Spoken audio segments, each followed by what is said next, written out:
बच्चों, आप सभी का मेरे YouTube channel easy clear exam में एक बार फिर से स्वागत है। बच्चों, आज के इस वीडियो में मैं आपको साइंस जीके के मोस्ट इम्पॉर्टेंट टॉपिक मानव शरीर से संबंधित 50 बहुत ही महत्वपूर्ण प्रश्नों को हल कराने वाला हूं, जो कि प्रतियोगी परीक्षाओं में लगातार रिपीट हुए हैं। साइंस जीके बहुत ही महत्वपूर्ण टॉपिक है कॉम्पिटिटिव एग्जाम्स के लिए। लगातार इस टॉपिक से एग्जाम्स में क्वेश्चंस रिपीट होते रहे। तो शुरू करते हैं वीडियो को। और फ्रेंड्स, वीडियो में अंत तक बने रहिएगा, वीडियो बहुत ही महत्वपूर्ण है। आज के वीडियो का पहला प्रश्न है, मानव खोपड़ी में कितनी हड्डियां होती हैं? तो बच्चों, मानव खोपड़ी में कुल 8 हड्डियां होती हैं। कितनी? 8 हड्डियां होती हैं। ये क्वेश्चन लगातार रिपीट हुआ है। मानव शरीर का रासायनिक कारखाना किसे कहा जाता है? हमारे जो शरीर का कौन सा अंग है जिसको रासायनिक कारखाना कहा जाता है? हमारे शरीर का महत्वपूर्ण अंग लीवर यानी यकृत को रासायनिक कारखाना कहा जाता है। मानव हृदय, हमारा जो हार्ट है, वह 1 मिनट में कितनी बार धड़कता है? यानी कि हमारा जो हार्ट बीट है वह कितनी होती है? तो बच्चों, हमारा जो हार्ट है, ह्यूमन हार्ट है, वह 1 मिनट में लगभग 72 बार धड़कता है। और धड़कने से जो आवाज़ आती है वह लव डव की आवाज़ आती है। पहली धड़कन में लव में हृदय पंप करता है रुधिर को रुधिर वाहिकाओं में, जिससे रुधिर वाहिकाओं के द्वारा हमारे पूरे शरीर में ब्लड पहुंचता है। और उसके बाद बच्चों वापस हमारे शरीर में वेन्स के द्वारा जो ब्लू कलर की वाहिकाएं होती हैं, उनसे हमारे शरीर में वापस हृदय पहुंचता है। मानव शरीर में कितनी पसलियां होती हैं? रिब्स कितनियां होती हैं? तो हमारे शरीर में, मानव शरीर में कुल जो रिब्स हैं वह होती हैं 24, जिनको 12 पेयर्स में जोड़ करके रखा गया है। तो हमारे शरीर में रिब्स की संख्या है 24। अगर पेयर्स में पूछा जाए तो आप याद रखिएगा कुल 12 पेयर्स होते हैं। हमारे रिब्स केस के अंदर, जो हमारे रिब केज होता है उसके अंदर हमारे लंग्स सुरक्षित रहते हैं, और हमारा जो हार्ट होता है वह भी इन्हीं रिब केज के अंदर सुरक्षित रहता है। तो हमारे शरीर की जो पसलियां हैं वह एक केज का निर्माण करती हैं, पिंजड़े जैसी संरचना का निर्माण करती हैं, जिसके अंदर महत्वपूर्ण अंग फेफड़ा और हृदय सुरक्षित रहे। मनुष्य का वैज्ञानिक नाम क्या है? हमारा जो वैज्ञानिक नाम क्या है? तो हमारे जितने भी जीव जंतु हैं सभी का एक वैज्ञानिक नाम निर्धारित किया गया है। और मानव का जो, मनुष्य का जो वैज्ञानिक नाम है वह है होमोसेपियंस मनुष्य का वैज्ञानिक नाम है। मनुष्य के मस्तिष्क का वजन कितना होता है? हमारा जो ब्रेन है, हमारे जो ब्रेन है उसका वजन कितना होता है? यह भी लगातार एग्जाम्स में क्वेश्चन पूछा गया है। तो मनुष्य का जो ब्रेन है, हमारा ब्रेन का अलग अलग, हमारे ब्रेन्स के जो पार्ट हैं उनके अलग अलग कार्य हैं। हमारे जो ब्रेन्स हैं उसके अलग अलग कार्य हैं। कोई गतिविधि का संचालन करता है, कोई संचार करता है, किसी से सोचने की शक्ति मिलती है। और हमारे शरीर का जो ब्रेन है बहुत ही महत्वपूर्ण अंग है मानव शरीर के संतुलन बनाए रखने के लिए। मानव शरीर में कुल कितनी हड्डियां होती हैं? हमारे शरीर में कुल कितनी बोन्स होते हैं? यह भी एग्जाम्स में लगातार क्वेश्चन बच्चों रिपीट हुआ है कि ह्यूमन बॉडी में कितनी बोन्स होती हैं। तो हमारे शरीर में कुल 206 हड्डी होती हैं, और सबसे बड़ी हड्डी जांघ में पाई जाती है, जहाँ की सबसे छोटी हड्डी हमारे कान में पाई जाती है। मानव शरीर का सबसे बड़ा अंग कौन है? यह भी एग्जाम्स में बहुत ज़्यादा बार क्वेश्चन रिपीट हुआ है, और इसमें सबसे ज़्यादा बच्चे धोखा खा जाते हैं। हमारे शरीर का सबसे बड़ा अंग है त्वचा। हमारा जो स्किन है वह हमारे शरीर का सबसे बड़ा अंग है, इसको आप याद रखिएगा। और स्किन्स के लेयर हैं एपिडर्मिस, डर्मिस, सबक्यूटेनियस। तो इनके लेयर्स के नाम आप याद रखें या ना रखें, लेकिन हमारा जो महत्वपूर्ण क्वेश्चन है कि मानव शरीर का सबसे बड़ा अंग स्किन है, इसको आप याद रखिए। मानव रक्त का पीएच मान कितना होता है? हमारा जो रुधिर है वह एक क्षारीय होता है, यानी कि एल्कलाइन होता है, जिसका पीएच मान 7.4 होता है। पीएच मान दोस्तों जिसका 7 होता है वह उदासीन, और 7 से कम पीएच मान वाले पदार्थ अम्लीय होते हैं। 7 से ज़्यादा पीएच मान वाले पदार्थ कैसे होते हैं? क्षारीय होते हैं। तो हमारा जो ब्लड है वह क्षारीय होता है। स्वस्थ मनुष्य का रक्तचाप, ब्लड प्रेशर यानी बीपी कितना होता है? मनुष्य का ब्लड प्रेशर कितना होता है। एक स्वस्थ और वयस्क मनुष्य का जो बीपी है वह 120/80 mmHg होना चाहिए। इसका आप यूनिट याद रखिएगा। और इसको बीपी जो मेजरमेंट किया जाता है उस यंत्र का नाम है स्फिग्नोमैनोमीटर, इसको भी आप याद रखिएगा। मानव शरीर की कौन सी ग्रंथि है, ग्लैंड है, जो हमारे शरीर का ताप नियंत्रित करती है। ताप नियंत्रण करने वाली कौन सी ग्रंथि है हमारे शरीर की। तो बच्चों हमारे शरीर में हाइपोथैलेमस जो ग्रंथि है वह हमारे शरीर का टेम्परेचर मेंटेन करती है या कंट्रोल करती है। मानव शरीर का ब्लड बैंक कहलाता है। मानव शरीर का ब्लड बैंक किसे कहा जाता है? प्लीहा को, स्प्लीन को ब्लड बैंक कहा जाता है। मनुष्य के शरीर में बच्चों, मनुष्य के शरीर में औसतन 5 से 6 लीटर रुधिर होता है। शरीर का कौन सा अंग है जो खून को शुद्ध करता है? हमारे शरीर में किडनी है वह खून को शुद्ध करता है। और कई बार जब किसी भी व्यक्ति का किडनी फेलियर होता है तो उसके लिए आपने देखा होगा कि विभिन्न अस्पतालों में डायलिसिस सेंटर होते हैं। तो किडनी की जगह डायलिसिस करवाया जाता है और डायलिसिस एक कृत्रिम रक्त की शुद्धता करने वाला यंत्र है।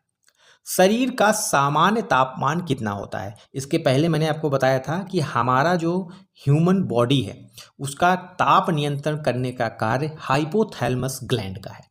और मानव शरीर का जो तापमान है वह सामान्य तापमान 98.4 डिग्री फ़ारेनहाइट होता है। यदि इसको आप डिग्री सेल्सियस में मापेंगे तो 37 डिग्री सेल्सियस और केल्विन में मापेंगे तो 310 केल्विन मानव शरीर का तापमान होता है। ज़्यादातर यह डिग्री सेल्सियस और फ़ारेनहाइट में ही पूछा जाता है।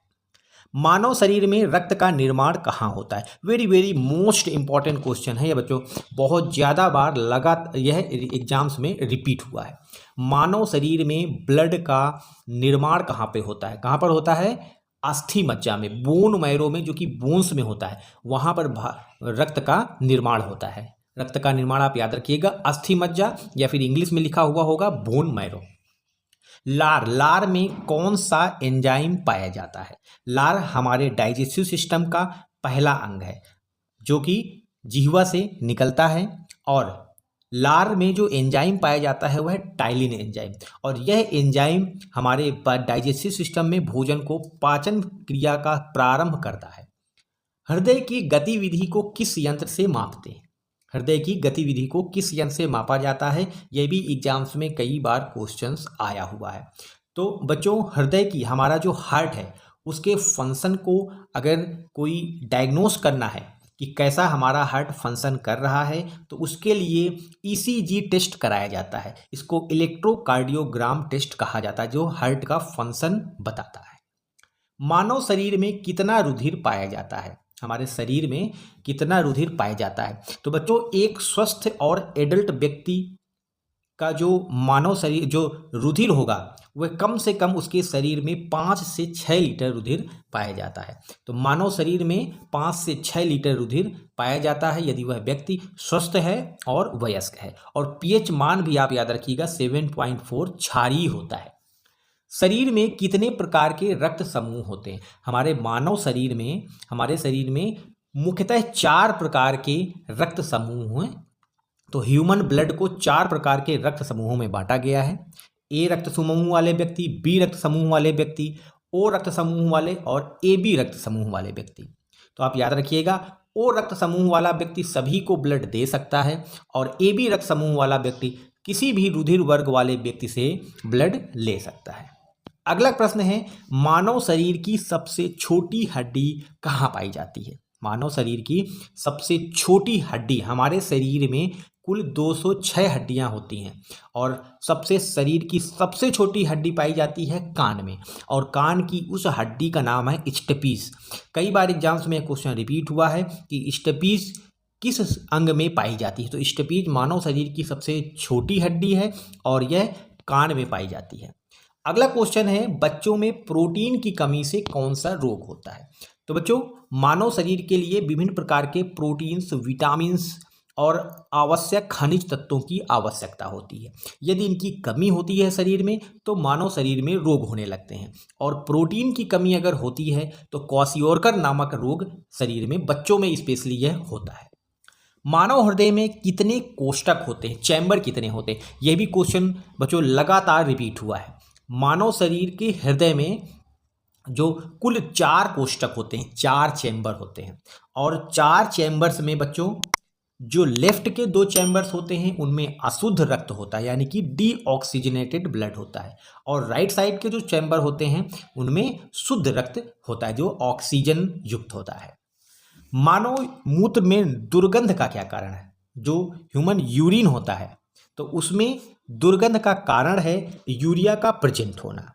और बच्चों कई बार आपने देखा होगा कि यूरिन में थोड़ी देर के बाद और ज़्यादा गंध बढ़ जाती है, तो वह गंध जो होती है वह अमोनिया की होती है।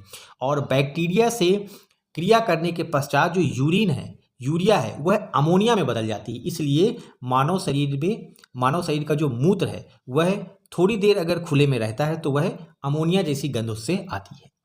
मानव शरीर में पाचन की क्रिया कहाँ पे शुरू होती है? तो बच्चों मानव शरीर में जो डाइजेशन है वह मुख से प्रारंभ होता है, फिर उसके बाद मुख गुहा, लिवर, आंत से होते हुए एनस तक पहुंचता है। और इसके बीच में बहुत सारे एंजाइम्स निकलते हैं विभिन्न ग्रंथियों से जो मानव शरीर में पाचन क्रिया में सहायता करते हैं। रक्तचाप किससे मापा जाता है? कई बार एग्जाम्स में किस यंत्र से, चिकित्सा यंत्रों के बारे में क्वेश्चंस पूछे गए हैं। तो मानव शरीर का जो रक्तचाप है वह स्फिग्नोमैनोमीटर यंत्र से मापा जाता है।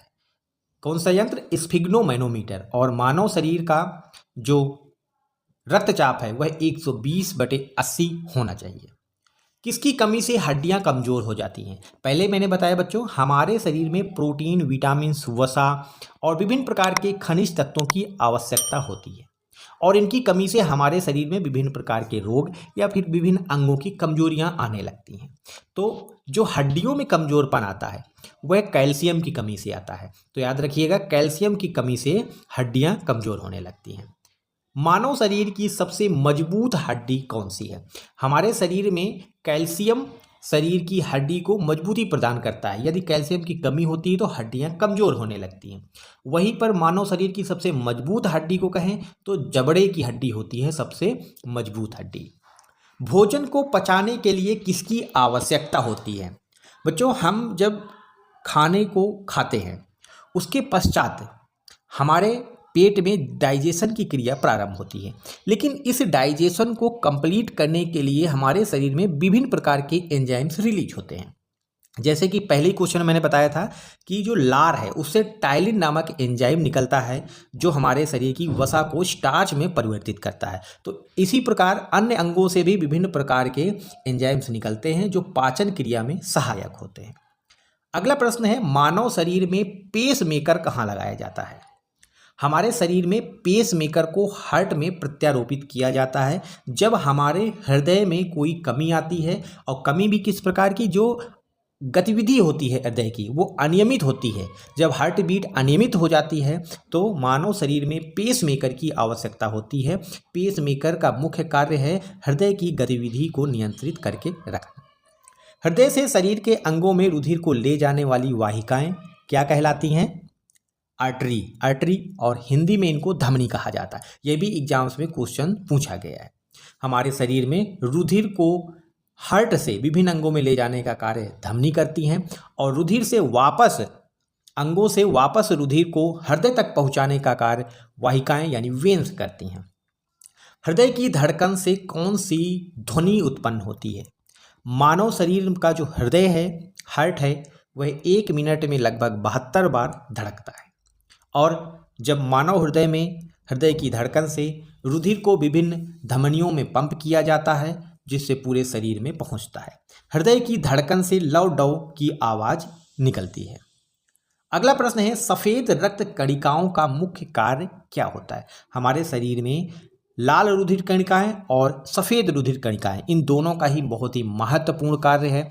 और सफ़ेद रुधिर कणिकाओं का सबसे मुख्य कार्य है विभिन्न रोगों से प्रतिरक्षा करना।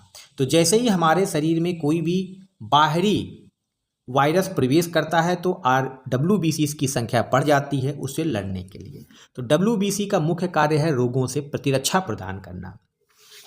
मानव शरीर की सबसे बड़ी कोशिका, यह भी बच्चों बहुत रिपीट हुआ है क्वेश्चन बहुत ज़्यादा। तो हमारे शरीर की सबसे बड़ी कोशिका है तंत्रिका कोशिका, न्यूरॉन सेल हमारे सबसे बड़ी कोशिका है। बच्चे का लिंग निर्धारण कैसे होता है? तो बच्चों यह भी क्वेश्चन आपको मैं समझा देता हूँ।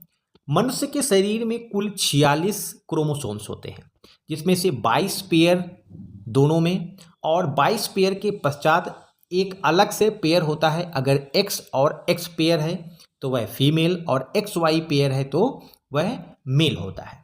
और इन्हीं गुणसूत्रों से ही बच्चों का लिंग निर्धारित होता है। फर्टिलाइजेशन के पश्चात यदि X और Y फर्टिलाइज होते हैं तो मेल्स बनता है, यदि X और X फर्टाइल होते हैं तो फीमेल बनता है। तो ऐसे ही बच्चों का लिंग निर्धारण होता है। स्त्रियों की नसबंदी को क्या कहा जाता है? स्त्रियों की नसबंदी को क्या कहा जाता है? यह भी क्वेश्चन बहुत ही लगातार रिपीट हुआ है। तो स्त्रियों की नसबंदी और पुरुषों की नसबंदी, वैसेक्टोमी और ट्यूबेक्टोमी, इसको भी आप याद रखिएगा, एग्जाम से बहुत बार रिपीट हुआ है। शरीर की किस ग्रंथि को मास्टर ग्रंथि कहा जाता है? हमारे शरीर में विभिन्न प्रकार की ग्लैंड्स हैं जिनसे विभिन्न प्रकार के हार्मोन्स रिलीज होते हैं जो हमारे शरीर में अलग अलग प्रकार के प्रभाव डालते हैं। और सबसे बड़ी जो ग्रंथि है वह पीयूष ग्रंथि, इसीलिए इसको मास्टर ग्रंथि कहा जाता है। कौन सा हार्मोन है जो शुगर को नियंत्रित करता है? तो मैंने जैसे ही पहले बताया बच्चों कि हमारे शरीर में विभिन्न प्रकार की ग्लैंड से विभिन्न हार्मोन्स रिलीज होते हैं और हर हार्मोन्स का, प्रत्येक हार्मोन्स का अपना अलग कार्य होता है। उसी प्रकार इंसुलिन हार्मोन जो होता है वह पैंक्रियास से रिलीज होता है और इंसुलिन हार्मोन का मुख्य कार्य है मानव शरीर में शुगर को नियंत्रित करता। यदि इंसुलिन हार्मोन का रिलीज कम होता है तो मानव शरीर में शुगर की मात्रा बढ़ने लगती है, जिससे मधुमेह नामक एक रोग होने की संभावना हो जाती है। कौन सा हार्मोन एक स्त्रीलिंग हार्मोन है? स्त्रीलिंग हार्मोन तो एस्ट्रोजन एक स्त्रीलिंग हार्मोन है, इसको भी याद रखिएगा, एग्जाम्स में यह भी पूछा गया है। मस्तिष्क की गतिविधि को जानने के लिए कौन सा टेस्ट किया जाता है?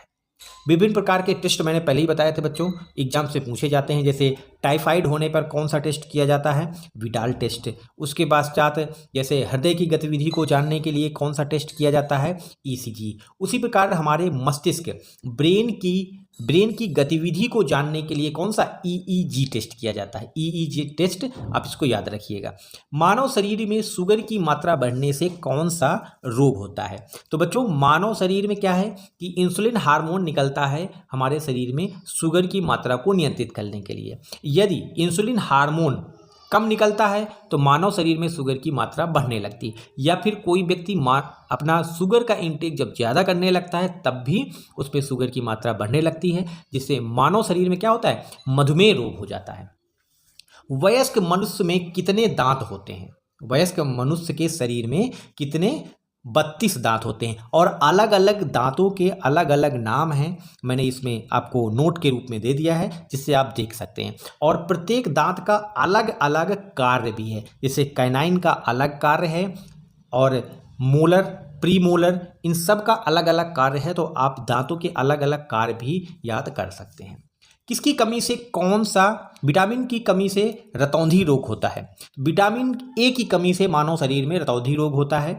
और विभिन्न प्रकार की विटामिन जैसे विटामिन बी से बेरी नामक रोग होता है, विटामिन सी से स्कर्वी नामक रोग होता है, विटामिन डी से रिकेट्स यानी कि बच्चों में हड्डियां कमजोर हो जाती हैं, विटामिन ई से जन्म समस्याएं उत्पन्न होती हैं, विटामिन के से रुधिर का थक्का नहीं जमता है जिससे रक्ताल्पता नामक रोग हो जाता है। पीलिया रोग से कौन सा अंग प्रभावित होता है? हमारे शरीर में यकृत प्रभावित होता है। यदि जॉन्डिस हो जाता है मनुष्य के शरीर में, क्या जॉन्डिस, पीलापन आने लगता है, आपने देखा होगा कि बाइल्स का रिलीज ज़्यादा होने लगता है, जिससे क्या होता है कि हमारे शरीर में पीलापन आने लगता है। तो यह मानव शरीर को, जो जॉन्डिस होने पर मानव शरीर में क्या होता है, जो लीवर है वह प्रभावित हो जाता है। पित्त किस अंग के द्वारा स्रावित होता है? पित्त किस अंग के? यकृत के द्वारा। यकृत ही पित्त स्रावित करता है। जब शरीर में किसी भी प्रकार के यकृत में जब किसी भी प्रकार का इन्फेक्शन होने लगता है तो क्या है कि बाइल ज़्यादा रिलीज होने लगता है, तो वह हमारे शरीर में दिखने लगता है। आंखों में आपको पीलापन दिखने लगेगा, आपको स्किन पीलापन दिखने लगेगा।